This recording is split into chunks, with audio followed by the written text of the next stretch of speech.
up, guys? Your boy Benny. This is called the Working Man's Challenge. Find somebody who works for a living, typically with their hands. That could actually mean an Uber driver. It could mean a plumber. It could mean somebody who hits a hammer and a nail. And ask them who they want for president. If they are an American citizen who is legally able to vote, they will tell you President Trump. I do this. I'm not on a lot of construction sites, but I do take a lot of Ubers. We travel around. And so I always ask my Uber driver who you want, because an Uber driver, man, these guys grind. These Uber drivers, they grind. They are working hard. If you're an Uber driver watching this, and every single man or woman to the letter, to the vehicle, tells me they want Trump. Big boy T. Now we have proof that the largest union in America, the strongest union in North America, with the most members, 1.3 million members in the Teamsters, has effectively now endorsed Donald Trump. First time they've endorsed a Republican in 3 decades. First time they've endorsed somebody who's not a Democrat in 3 decades. I think a better way to say this. They refuse to endorse Kamala and then release a poll saying that all their members want Trump. Cowards don't have the balls to just straight up endorse Trump, but you know what? We'll take our victories. Teamsters Union with 1.3 million members makes shocking 2024 election announcement despite data showing their rank and file are backing Trump. Okay, so quickly, let's go to that data, all right? Here's the data. This is Teamsters. Put this out on X. Teamsters presidential polling data.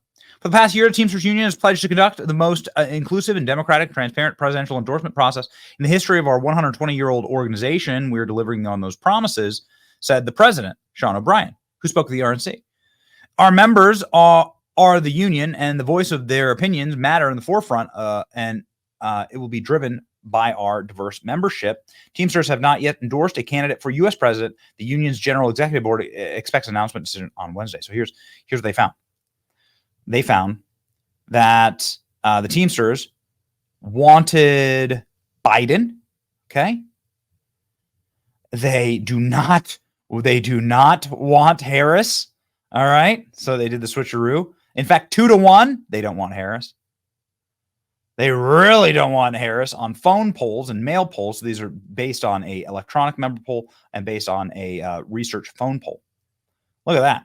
58-31. So endorse Trump, you cowards. No endorsement for U.S. president. I mean, this is shocking. This is a de facto endorsement for Donald Trump. Just call it what it is. The General Executive Board they will not endorse a candidate for president. This is the first time since 1996. After reviewing 6 months of nationwide polling and wrapping up nearly a year of rank and file roundtables with candidacy, the union was left with few commitments from top Teamsters unions for either President Trump or Kamala Harris. Found no definitive support among members of the party nominee. Just call it what it is. This is a terrible thing for Kamala. This is shocking. It's actually shocked CNN. CNN stunned, crying on air, saying that the Teamsters haven't refused to endorse a candidate since 1996, a massive tectonic sea change in American politics.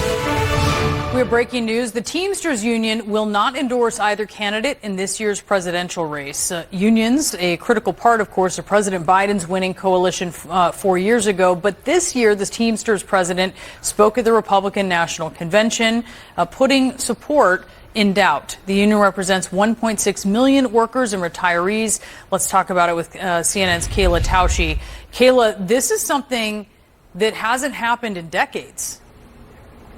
It hasn't happened since 1996, Brianna, and you mentioned that unions were a critical component of President Biden's winning coalition back in 2020, and Democrats had hoped that once again, especially after the policies put forth by the Biden-Harris administration, that it would be an easy win for Vice President Harris. Now, she has secured the endorsements for most major union leaders, but this one was always outstanding. And around the time of the Republican National Convention, when Sean O'Brien, the leader of the Teamsters, took the stage to deliver remarks remarks, stakeholders at the time were suggesting that Teamsters officials had been saying behind the scenes that they could remain neutral in this year's race. Remember, union leaders themselves have a political calculus to make within their own organizations. They are elected in many cases, and they have to keep their membership happy.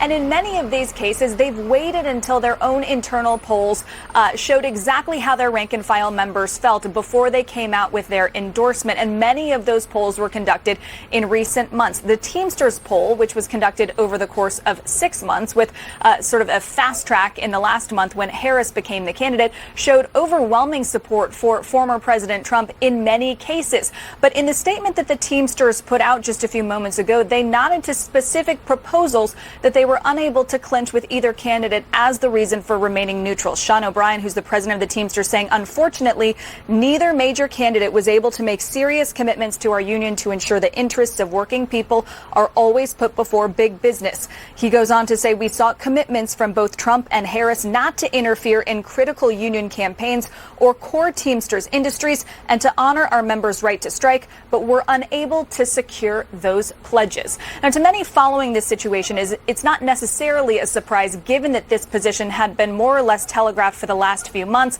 but they had dangled the possibility of a change in that stance, inviting Vice President Harris to many roundtables with rank and file members to try to have these discussions with her, only to have the end conclusion be the same. So jumping back into what this really means politically, obviously Donald Trump's been making a massive play. He was in Michigan yesterday, making a massive play for union members like Trump because they like their jobs and money and America having a strong economy. In a letter from the union's executive board, there was a split in the membership, erosion of support for Democrat when Joe Biden stepped back. So Joe Biden had the support of the union, and then he decided to let himself be thrown into a trash compactor and then into the mouth of an open volcano by his party. What a coward. The union's accepted member polling showed no majority. It does show a majority, though. This is what kind of pisses me off about this, because it does show actually a massive Trump majority. You people are just too big of cowards to just straight up say it. The union, which is more conservative than any of the other unions aligned with Democrats, hasn't backed a Republican since '88. Similarly, did not endorse in '96. A high impact move in an election where Rust Belt battlegrounds are critical. Public polling shows Michigan, Pennsylvania, and Wisconsin, and with a strong union membership up for grabs. This is the only one of the nation's top 10 unions to not back Harris. According to data research by the union, rank and file picked Trump over Harris, 60 to 34%. Ooh, baby. Hey, the announcement was the latest labor move in a closely fought election, and Biden made a point of marching and striking with the union workers, and Trump drew controversy with approving comment to Elon Musk on the X platform when he spoke about striking workers. Teamsters also hit both candidates for failing to pledge to back them on core issues. Blah, blah, blah, whatever. Every single union person, every single working person in America knows that Donald Trump is better for the working man and woman than Kamala Harris. Kamala Harris has never had a job in the private sector. She's never, ever done a day of hard work in her entire life. And Kamala Harris has never done an ounce or a lick of manual labor, although she might have licked a man, but you'll have to ask about that later. We don't know. I can't expound on that. Here's what we can say. We can say that there is, I've never heard Kamala Harris. So the only people that have ever told me that they're voting for Kamala Harris are quite literally unhappy cat ladies. I mean, we do man on the streets and we do these interviews all the time. We ask people, the working class, they love Donald Trump. That is exactly what the union president, the Teamsters union, Sean O'Brien, president, said in part at the RNC in a great speech here. The first time that a Teamsters union president addressed the RNC convention in 121-year history. And man, still a powerful speech.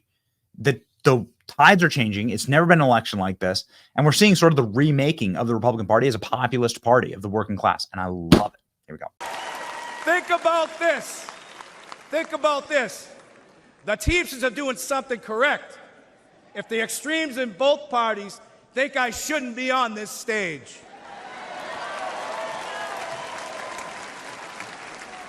President Trump had the backbone to open the doors to this Republican convention, and that's unprecedented.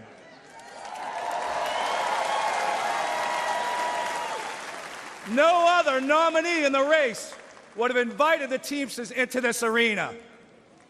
Now, you can have whatever opinion you want, but one thing is clear. President Trump is a candidate who is not afraid of hearing from new, loud, and often critical voices.